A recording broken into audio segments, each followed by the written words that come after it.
नमस्ते दोस्तों, मैं doctor Samkit Shah, consultant dermatologist, Urmil skin clinic.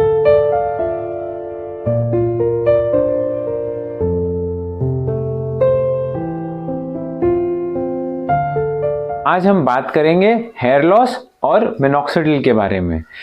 आज आपसे शेयर करूंगा कि मिनॉक्सिडिल क्या है और मिनॉक्सिडिल को हेयर लॉस में कैसे इस्तेमाल करना चाहिए। हेयर लॉस मेनली दो तरह के होते हैं। फर्स्ट टाइप होता है जिसमें आपके बाल ज़्यादा झड़ते नहीं हैं बट हेयर थिनिंग होते जाती है। बाल जो है धीमे धीमे पतले होते जाते हैं और फिर वहाँ से कम्प्लीटली लॉस हो जाते हैं। इसे एंड्रोजेनेटिक एलोपेशिया कहा जाता है या फिर मेल पैटर्न हेयर लॉस या फीमेल पैटर्न हेयर लॉस भी कहा जाता है। जब ये प्रॉब्लम मेल्स यानी जेंट्स में होता है तो आपकी जो हेयरलाइन होती है वो आगे से पीछे की तरफ रिसीड होती जाती है और ये जो क्राउन एरिया के बाल होते हैं ये भी कम होते जाते हैं। इसी तरह से फीमेल्स में सेंटर में से पार्टीशन बड़ा होते जाता है। इसे पैटर्न हेयर लॉस कहा जाता है जिसमें बालों की थिनिंग होती है, स्कैल्प की विजिबिलिटी बढ़ जाती है। दूसरी तरह का हेयर लॉस होता है जिसे टीलोजन इफ्लूवियम कहा जाता है। इसमें क्या होता है कि हमें बाल गिरते हुए दिखते हैं। हमें जो लोग मिलते हैं वो कहते हैं कि हमें बाथरूम में बाल गिरते हुए दिखते हैं, शावर के बाद बहुत सारा हेयर का गुच्छा दिखता है, जब कोम करते हैं तो पूरे फ्लोर पे बाल जमा हो जाते हैं। इसी तरह से कभी कभार उनके कपड़ों पे भी बाल गिरते हुए दिखते हैं उन्हें, तो इसे टीलोजन इफ्लूवियम कहा जाता है। ये होने के मुख्य कारण होते हैं कोई वायरल इन्फेक्शंस या फिर कोई लॉन्ग टर्म फीवर वाला infection, stress, emotional stress, mental stress या फिजिकल स्ट्रेस के कारण भी ये प्रॉब्लम हो सकती है। न्यूट्रिशनल डेफिशिएंसीज के कारण भी इस तरह का हेयर फॉल हो सकता है और बहुत बार इसके कोई रीजंस हम ढूंढ नहीं पाते कि क्यों हो रहा है, बट ये इस तरह का हेयर फॉल कॉमनली काफ़ी लोगों में देखा जाता है। और भी अन्य प्रकार के हेयर फॉल होते हैं बट मेनली ये दो टाइप्स है जो कॉमनली हम देखते हैं। तो अब हम बात करेंगे मिनॉक्सिडिल के बारे में। जब भी कोई हेयर लॉस की ट्रीटमेंट हम स्टार्ट करते हैं तो सबसे मोस्ट कॉमनली यूज ट्रीटमेंट जो है वो है minoxidil lotion. Minoxidil lotion almost 30 years से मार्केट में अवेलेबल है और ये यूएस FDA अप्रूव्ड है एंड्रोजेनेटिक एलोपेशिया की ट्रीटमेंट के लिए।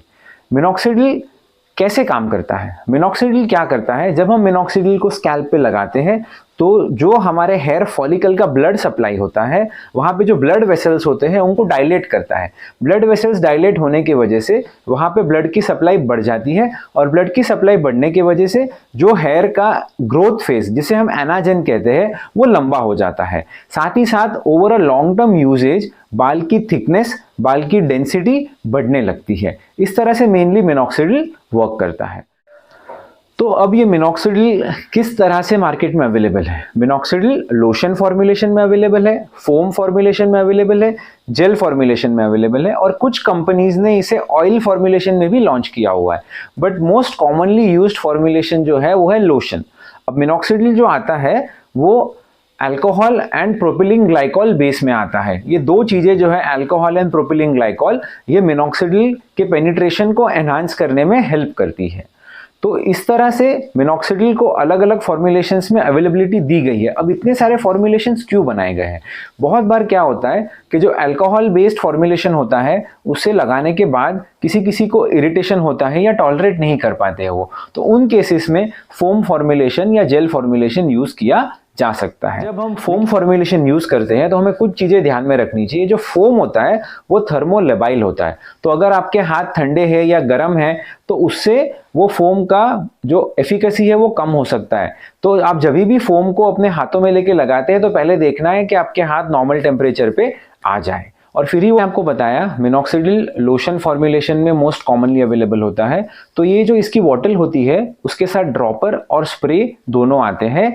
तो डिपेंडिंग कि आपके लिए क्या कन्वीनियंट है आप या ड्रॉपर या स्प्रे यूज कर सकते हो। इसका मोस्ट रिकमेंडेड डोजेज है 1 ml। अगर आप स्प्रे यूज कर रहे हो तो यूजुअली एक स्प्रे में 0.2 ml क्वांटिटी डिस्पर्स होती है, तो 5 to 6 स्प्रेस पूरे स्कैल्प के लिए इनफ होते हैं। उसी तरह से ड्रॉपर में 1 ml का मार्किंग होता है, उतनी क्वांटिटी आप लेके उसको प्रॉपरली यूज कर सकते हो।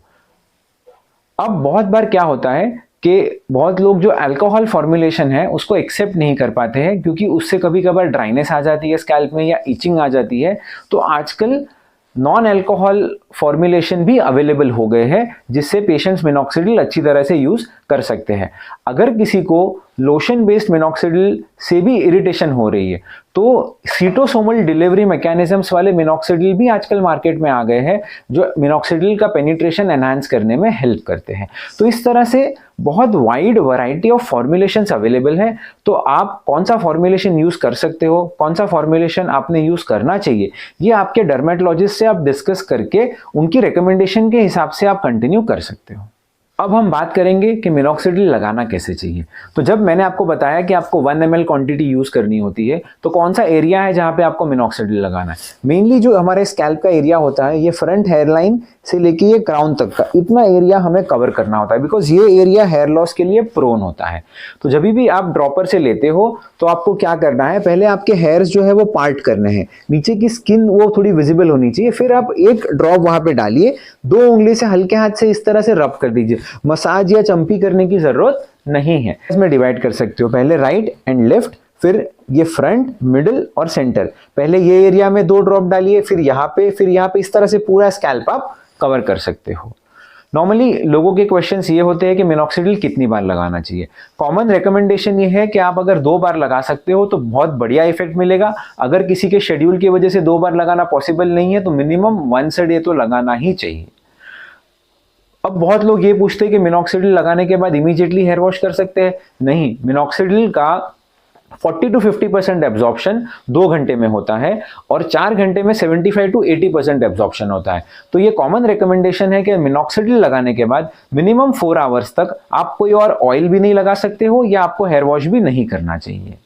फिर और एक कॉमन क्वेश्चन होता है कि बाल में अगर ऑयल लगाया हुआ है उसके ऊपर मिनॉक्सिडिल लगा सकते हैं क्या? नहीं। क्यों? क्योंकि ऑयल की वजह से ऑलरेडी आपका जो स्कैल्प है उसके पोर्स ब्लॉक्ड है, तो आप जब मिनॉक्सिडिल लगाओगे तो वो पेनिट्रेट नहीं कर पाएगा। तो नॉर्मली आपको हेयर वॉश करने के बाद जो स्कैल्प होता है उसमें मिनॉक्सिडिल लगाना चाहिए।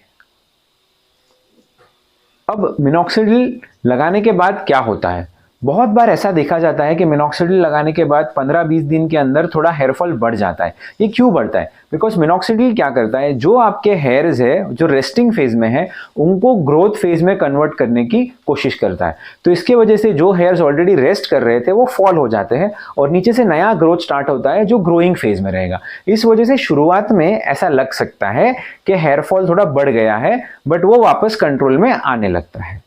अब मिनॉक्सिडिल का इफेक्ट कब दिखने मिलता है? नॉर्मली मिनॉक्सिडिल का इफेक्ट 6 to 8 वीक्स बाद दिखना शुरू हो जाता है और 4 से 6 महीने पे हमें काफी अच्छा इफेक्ट देखने मिल सकता है।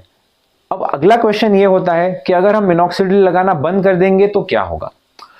देखिए, आपका अगर एंड्रोजेनेटिक एलोपेशिया है तो ये प्रोग्रेसिव डिजीज है जो हो रहा है जेनेटिकल प्रॉब्लम की वजह से, एक DHT नाम के हार्मोन की वजह से ये बढ़ रहा है।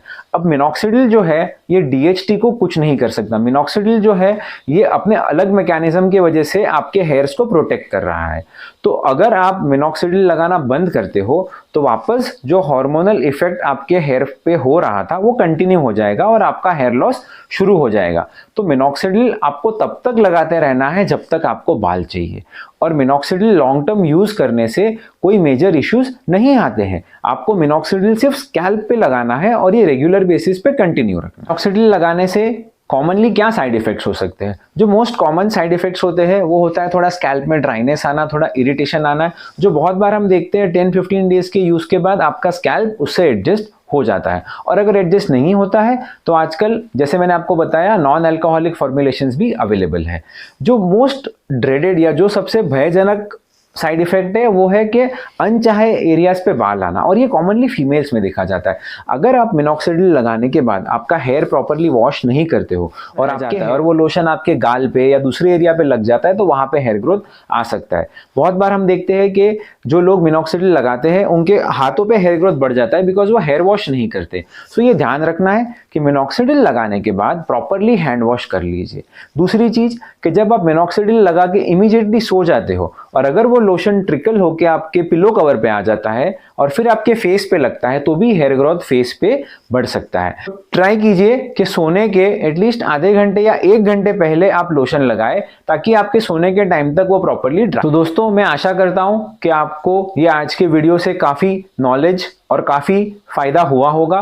अगर आपको हेयर लॉस या मिनॉक्सिडिल के बारे में और कुछ भी डाउट्स हो या क्वेरीज हो तो आप कमेंट बॉक्स में क्वेश्चंस पूछ सकते हैं, हम आपको रिप्लाई देंगे। और अगर आपको हमारा कंटेंट पसंद आ रहा है तो प्लीज़ हमारे चैनल को सब्सक्राइब कीजिए और शेयर कीजिए।